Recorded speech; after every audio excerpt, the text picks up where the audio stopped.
เนื้อไอ้กับเนื้อผมเนี้ยนะครับไข่ดาว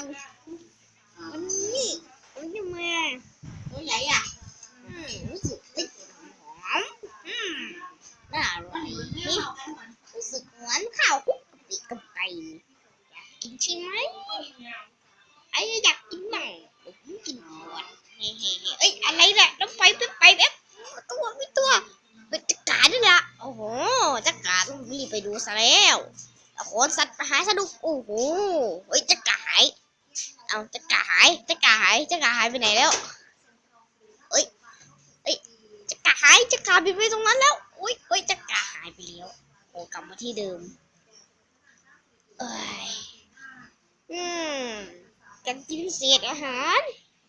ชักชิดหนึ่งได้เวลานอนแล้วไข่ดาวตัวเตียงนอนของฉันที่สุดอันปวดกระเพาะหัวเตียงนอนอันปวดกับพัดลมอันโปรดที่มีอยู่มันมีมากในชีวิตที่สุขสบายกินฟรีตลอดปี